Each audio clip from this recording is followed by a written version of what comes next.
विधवा बहू की शादी। कौशल्या और रघुवीर की एक बेटी थी सविता। सविता को बचपन में ही पोलियो मार गया था, जिससे वह एक पैर से अपाहिज थी। सब लोग उसे दया की दृष्टि से देखते थे और अपने माँ बाप की बहुत लाडली थी। उसकी आंखों में कभी आंसू नहीं आने देते थे।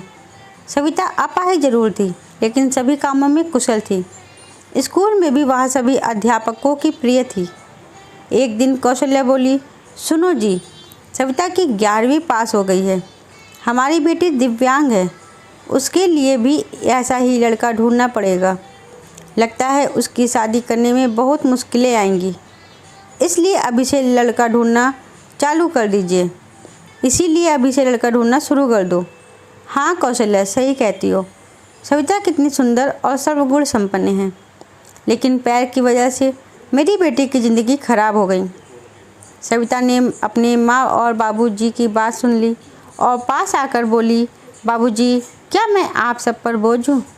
मेरा पैर खराब है, इसका मतलब यह तो नहीं मैं किसी पर आश्रित रहूँगी। फिर कैसी हुई मेरी ज़िंदगी खराब? कौशल्या बोली, मन छोटा मत कर बेटी, किसने कहा कि तू बोझ है? तू तो हमारी आँखों का तारा है। माँ, मैं पढ़ाई के साथ साथ कुछ करना भी चाहती हूँ, जिससे मैं खुद पर निर्भर रह सकूं। इधर सविता की पढ़ाई पूरी हो गई और उधर रघुवीर सविता के लिए लड़का ढूंढने लगा।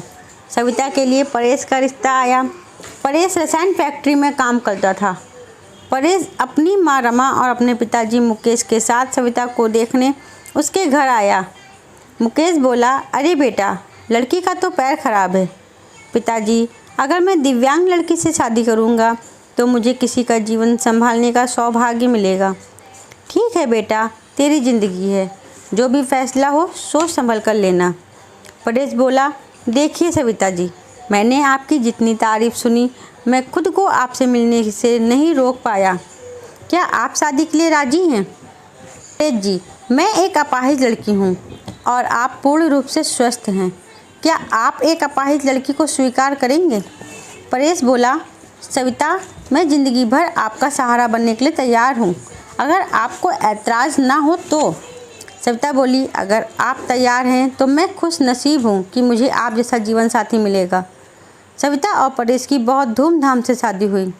चारों तरफ चर्चा थी कि बड़ी भाग्यशाली है सविता, जो दिव्यांग होते हुए भी उसे इतना अच्छा पति मिला है।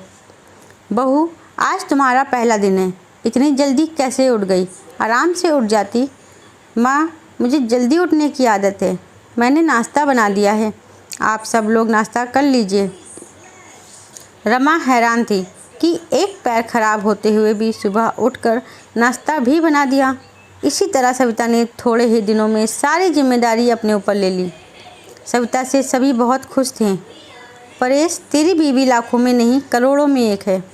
मैं तो डरती थी कि कहीं ऐसा ना हो कि एक दिव्यांग लड़की से शादी करके कहीं मेरी बेटी की ज़िंदगी खराब ना हो जाए। माँ, मेरा फैसला कभी गलत नहीं हो सकता। आपसे एक बात कह रहा हूँ कि अगर मुझे कुछ हो जाए तो सविता को अपनी बेटी की तरह रखना। चल पागल, ऐसे नहीं बोलती, वो अभी भी मेरी बेटी ही है। और अगले ही दिन उनकी खुशियों को जैसे किसी की नज़र लग गई। परेश की फैक्ट्री में जहरीली गैस लीक हो जाने के कारण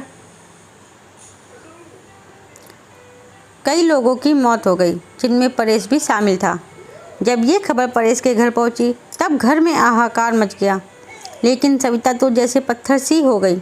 वह खामोश थी, उसकी आंखों में आंसू नहीं थे।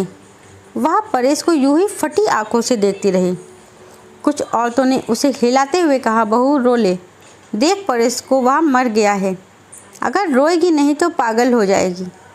तू विधवा हो गई है, विधवा। इस तरह की बातें सोचकर सविता फूट फूट कर रोने लगी। सविता रोते हुए बोली, उठो परेश, आंखें खोलो, मैं अकेले किसके सहारे जीऊँगी? अभी तो मैंने तुम्हारे साथ कुछ ही दिन गुजारे थे, फिर मुझे अकेला छोड़कर क्यों चले गए? परेश का अंतिम संस्कार हो गया और सविता के अरमानों का भी। अरे ये क्या बहू, सफ़ेद साड़ी क्यों पहनी तुमने? माँ, सबने मुझे कहा कि मेरे जीवन के सब रंग परेश के साथ ही चले गए, अब मुझे सफ़ेद साड़ी ही पहननी है। नहीं बेटी, तुम हमारे दुख को और मत बढ़ाओ। आज से तुम कभी भी सफ़ेद कपड़े नहीं पहनोगी। हफ्ते महीने यूं ही शोक में गुजर गए। कौशल्या और रघुवीर सविता को लेने के लिए आए। मेरी बेटी का जीवन तबाह हो गया, पूरी ज़िंदगी अकेले कैसे काटेगी, इसलिए हम उसे अपने साथ ले जाना चाहते हैं। देखिए समधन जी, सविता कहीं नहीं जाएगी। आप उसकी शादी करके कर्तव्य मुक्त हो चुके हैं, लेकिन अब हमारे भी कुछ कर्तव्य हैं। हमारी बहू हमारी बेटी बनकर हमारे पास ही रहेगी। ये कहते हुए रमा ने सविता को गले से लगा लिया। हाँ समधी जी, रमा सही कह रही है। हम सविता को आगे पढ़ाएंगे और किसी लायक बनाएंगे। आप चिंता मत करना, हम अपनी सविता को पलकों पर बिठाकर रखेंगे। माँ, बाबूजी, परेश इनके इकलौते बेटे थे, अब वो नहीं हैं, तो ऐसे में मैं भी इनको छोड़कर चला जाऊं, ये सही नहीं है। मैं इनके पास रहकर इनकी सेवा करूंगी। सविता के माँ बाबूजी चले जाते हैं। अब सविता अकेली थी। उसने अपना सारा ध्यान पढ़ाई में लगा दिया। ऐसे में उसकी मुलाकात गौरव से हुई, जो समय समय पर सविता की पढ़ाई में मदद करता था। गौरव मुकेश के दोस्त का सबसे अच्छा बेटा था। उसका काम के सिलसिले में परेश के पिता के पास आना जाना लगा रहता था।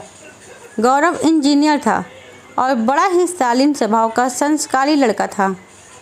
चारों तरफ औरतें बातें बनाने लगीं। एक औरत बोली, अरे देखो कैसी विधवा है ये, सफ़ेद साड़ी नहीं पहनती, पति का जरा सा भी दुख नहीं है। तो दूसरी बोली, बन सवर कर कॉलेज जाती है, बेचारी रमा और मुकेश का तो बुढ़ापा ही खराब है।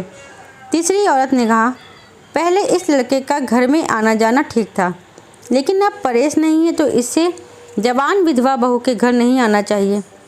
लेकिन सविता को किसी की बातों से कोई फ़र्क नहीं पड़ता था, क्योंकि उसके सास ससुर उसके साथ थे। रमा जब इतनी अच्छी बहू के लिए लोगों के ये ताने सुनती तो वह तड़प उठती थी, रोने लगती थी। सविता ने अपनी मेहनत से बीएड कर ली और विकलांग कोटे में वह एक शिक्षिका के रूप में नियुक्त हो गई। रमा बोली, सुनो परेश के पापा, हमारी सविता अब एक टीचर बन गई है। लोग ना जाने उसे कैसे कैसे ताने देते हैं। हमें अब उसकी शादी कर देनी चाहिए। सही कह रही हो रमा, विधवा है, अनाथ नहीं, जो लोगों की उल्टी सीधी बातें सुनेगी। हम अपनी बहू की शादी धूमधाम से करेंगे।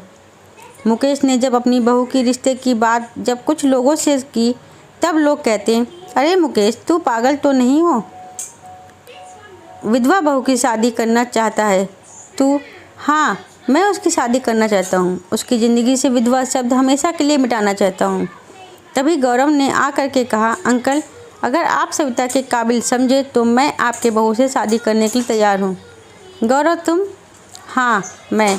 मुझे यकीन ही नहीं हो रहा है कि मेरी बेटी तुम्हारे जैसे लायक और होनहार बेटा पसंद करेगा। मुझे तुम पर गर्व है। मैं ये शादी के लिए तैयार हूँ बेटा। तभी मुकेश घर आ कर के सविता से कहता है, सविता बेटी, तुम जानती हो मैंने हमेशा तुम्हें अपनी बेटी से बढ़कर माना है। मैं चाहता हूँ कि तुम्हारी ज़िंदगी के अधूरे सपनों को पूरा करूँ। मैं तुम्हारी शादी गौरव से करना चाहता हूँ। तुम्हें कोई एतराज़ तो नहीं? पिताजी, परेश की जगह शायद ही मैं किसी को दे पाऊँ, लेकिन आपने जो मेरे लिए किया है वो कोई हर्ज नहीं करता। आपका फ़ैसला मेरे सर आँखों पर है।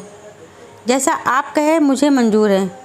और फिर सविता और गौरव की धूमधाम से शादी हो गई और सब खुशी खुशी रहने लगे। दोस्तों, हमें उम्मीद है छोटी सी हमारी यह कहानी आपको ज़रूर पसंद आई होगी। दोस्तों, कहानी अच्छी लगी हो तो वीडियो को लाइक और चैनल को सब्सक्राइब करना मत भूलिएगा। मिलते हैं अपनी अगली कहानी में, तब तक के लिए राधे राधे।